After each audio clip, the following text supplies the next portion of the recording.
welcome back to the Film and TV channel, or my Film and TV channel. It's great to have you on board. We've got a horror to look at today. I've reviewed this on the 5th of June 2024, so any comments and scores are at that date. Yes, we'll talk about the scores later, but I'll give you my thoughts on this one. We're going to look at, it's a chapter 1, so there's another 2 of these guys, if you like it or you don't like it. Of course, if you like it, you'll be interested. If you don't, you might be not forgetting chapter 2 and 3. We've got The Strangers, chapter 1, 15 certificate, 91 minutes. Of course, it's the 3rd film in the Strangers film series, the first instalment of an intended relaunch, there you go, in the form of a standalone trilogy. And they've all been filmed, I believe, so they've all been done, they're all in the can, if you like, a technical term. So it's just a matter of when they're going to throw them out, that's the thing.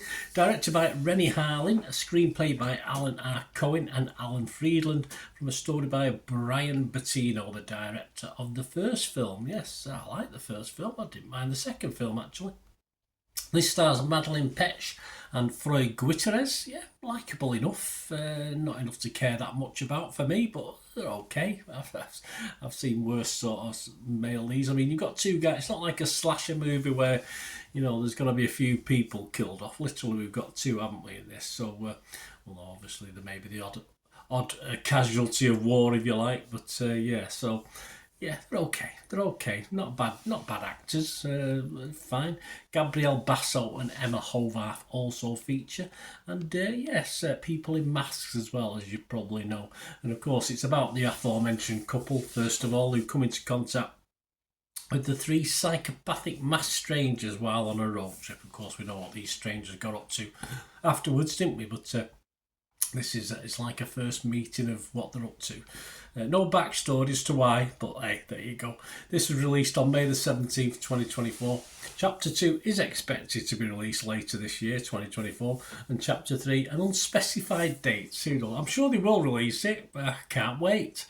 Am I being tongue-in-cheek? Possibly. We'll have we've got what we got here. We've got a cabin in the woods adventure, which is always a good setting. I like a lot of the cabin in the woods films for horror.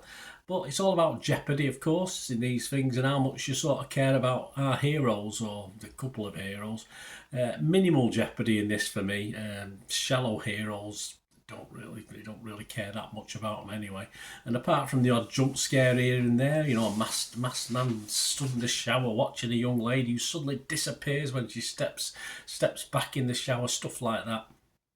It's very much to leave you on the edge of your seat for me, unless you're going to make a brew or something like that, that's all. Mainly because those scary looking, these characters who were scary in the original first couple of films, just for me in this one, because there's no personality, it's just a mask.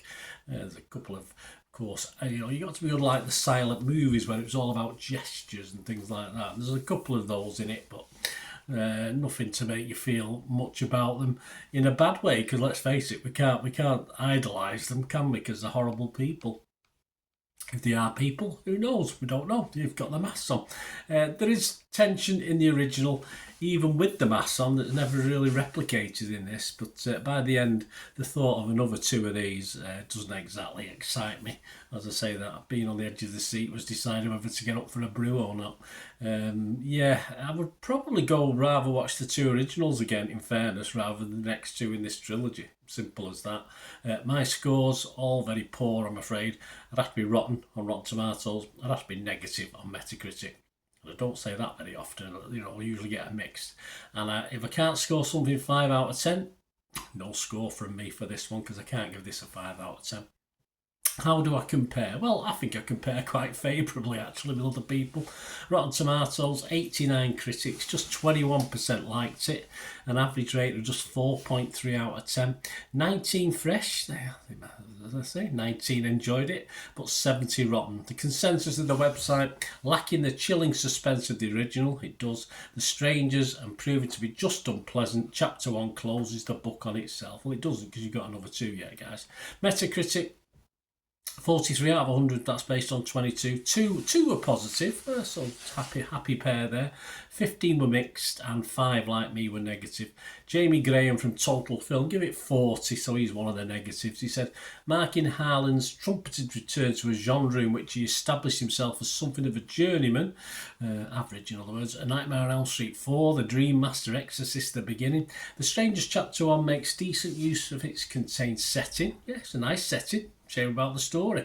The house itself to wheel out the cliche, its own character, but can't cut through the sense of fatigue. Yes, there's nothing in this outstanding at all. Rotten Tomatoes audience, well, if you put it over 10, it's 5.8, 2.9 out of 5. So not a total disaster on Rotten Tomatoes audience, 44% positivity.